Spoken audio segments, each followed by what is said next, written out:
సచివాలయం క్యాంటీన్లో తాగునీటి కొరత కనిపిస్తోంది. తాగేందుకు నీరు లేవని క్యాంటీన్ సిబ్బంది అంటున్నారు. ప్లాస్టిక్ బాటిళ్ల నిషేధంతో అధికారులు గాజు బాటిళ్లలో నీరు అమ్మేలా చర్యలను తీసుకుంటున్నారు. 5 రూపాయలకు 250 ml వాటర్ గ్లాస్ బాటిల్ అమ్మకం జరుగుతుంది. వాటర్ గ్లాస్ బాటిల్ అందుబాటులో లేకపోవడంతో దాహంతో సచివాలయ సిబ్బంది సందర్శకులు అల్లాడుతున్నారు. ప్రత్యామ్నాయ ఏర్పాట్లు చేయకుండానే సచివాలయంలో ప్లాస్టిక్ వాటర్ బాటిళ్లను నిషేధించింది ప్రభుత్వం.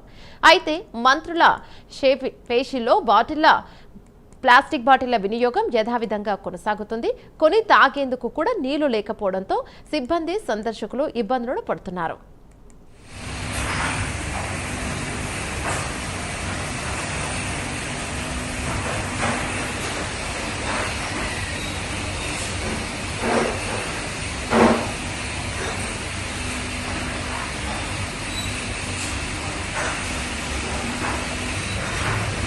టైం ఫీల్ చేయలేకపోతున్నారు.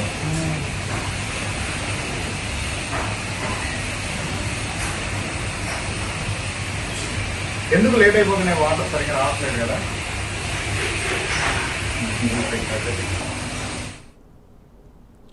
సచివాలయం క్యాంటీన్లో త్రాగునీటి కొరత కనిపిస్తోంది. తాగేందుకు నీళ్లు లేవని క్యాంటీన్ సిబ్బంది అంటున్నారు.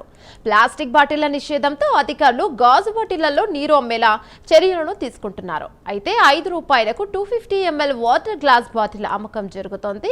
వాటర్ గ్లాస్ బాటిల్ అందుబాటులో లేకపోవడంతో దాహంతో సచివాలయ సిబ్బంది సందర్శకులు అల్లాడుతున్నారు.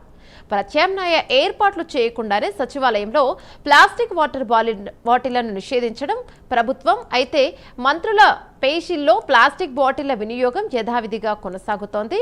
కొని త్రాగేందుకు కూడా నీళ్లు లేకపోవడంతో సిబ్బంది సందర్శకులు ఇబ్బందులను పడుతున్నారు.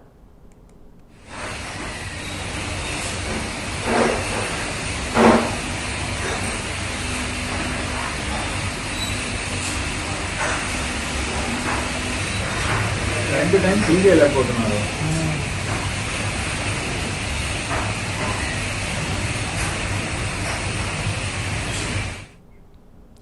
సచివాలయంలో త్రాగునీటి కొరత కనిపిస్తోంది. ప్లాస్టిక్ బాటిళ్ల నిషేధంతో అక్కడి సిబ్బంది ఇబ్బందులు పడుతున్నారు.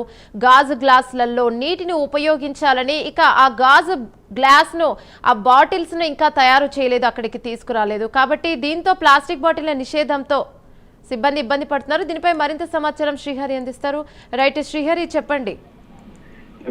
ఏపీ అమరావతి రాజధాని ఏదైతే సచివాలయం ఉందో సచివాలయంలో తాగునీటి కొరత అయితే తీవ్రంగా ఉంది. అయితే ఏదైతే తాగేందుకు నీళ్లు లేవంటున్నారు క్యాంటీన్ లో ఉన్న సిబ్బంది. అయితే ప్లాస్టిక్ బాటిల్ నిషేధం గాజు బాటిల్లోనే క్యాంటీన్ లో ఉంచి అమ్మేలాగా చర్యలు చేపట్టాలని చెప్పని అధికారులు అయితే నిర్ణయించారు. అయితే 5 రూపాయలకి 250 ml వాటర్ బాటిల్ అయితే అమ్మకాలు జరుగుతున్నాయి. అయితే ఇవి కూడా అందుబాటులో లేవని చెప్పడంతో ఓవరాల్ గా దాహత్ ఏదైతే అల్లాడుతున్న ప్రజలు కూడా కొంత ఇబ్బందికర పరిస్థితులు అయితే ఏర్పడుతున్న పరిస్థితి. అయితే ప్రత్యామ్నాయ ఏర్పాట్లు చేయాలని చెప్పని రాష్ట్ర సచివాలయంలో ప్లాస్టిక్ వాటర్ బాటిళ్లను అందుబాటులో లేకుండా దాన్ని పూర్తిగా నిషేధించింది. అయితే మంత్రుల పేషీలో యథావిధిగా వినియోగంలో ప్లాస్టిక్ బాటిళ్లు అవన్నీ అయితే కొనసాగుతున్నాయి. కానీ తాగేందుకు క్యాంటీన్ లో అదేవిధంగా అటు ఉద్యోగులు కానీ ఇటు పర్యాటకులు కానీ వివిధ ప్రాంతాల నుంచి సచివాలయానికి వచ్చే ఎవరైతే ప్రజలు ఉన్నారో వాళ్ళంతా కూడా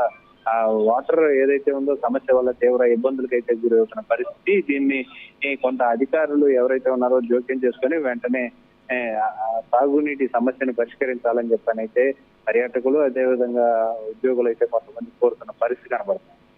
ఏమన్నా రైట్, దీన్ని పరిష్కరించే అవకాశం ఉందా తొందరలో? ఎందుకంటే సిబ్బంది మొత్తం అసలే ఎండాకాలము, ఇప్పుడు ఇలాంటి సమయంలో సిబ్బంది ఇబ్బంది పడుతోంది. ఇది కనుక బయటికి పొక్కితే కూడా కొద్దిగా ప్రభుత్వం మీద రిమార్క్ వచ్చే అవకాశం కూడా కనిపిస్తోంది కదా. ఖచ్చితంగా ఏమన్నా ఏదైతే ఇప్పుడు రాష్ట్ర సచివాలయంలో ఎండల తీవ్రత ఏదైతే ఉందో ఎండల తీవ్రత నేపథ్యంలో మధ్యాహ్నం ఏదైతే సమయం ఉంటుందో తీవ్రంగా అంతా కూడా ప్రజలంతా కూడా ఏదైతే ఇతర ప్రాంతాల నుంచి వచ్చిన వారు క్యాంటీన్లకు అదేవిధంగా ఆ చెట్ల నీడకు చేరుకునే పరిస్థితి ఉంటుంది. అయితే అక్కడ తాగేందుకు నీటి సమస్య కొరత ఏదైతే ఉందో ఈ కొరతను పరిష్కరించకపోతే ఖచ్చితంగా ప్రజల నుంచి కొంత ఏదైతే తీవ్ర అసంతృప్తి అయితే రానుంది. అయితే ఈ నేపథ్యంలోనే దాన్ని పరిష్కరించేందుకు కూడా రాష్ట్ర ప్రభుత్వ అధికారులు వెంటనే తగిన చర్యలు చేపడితే దిశగా వాళ్ళు కూడా ఎందుకంటే పనులు చేస్తున్నారు. అయితే ఈ నేపథ్యంలోనే వాటర్ ప్లాంట్ ప్యూరిఫైయర్ ఏవైతే ఉన్నాయో దానికి తగిన సిబ్బంది లేరని చెప్తున్న పరిస్థితి ప్రస్తుతం అయితే కనబడుతుంది. ఆ సిబ్బందిని కూడా త్వరితగతిన ఏర్పాటు చేసి ఈ సమస్యను పరిష్కరించాలని చెప్పనైతే అటు ప్రజలు ఇటు ఉద్యోగులు కోరుతున్న పరిస్థితి అయితే కనబడుతుంది. Thank you Srihari.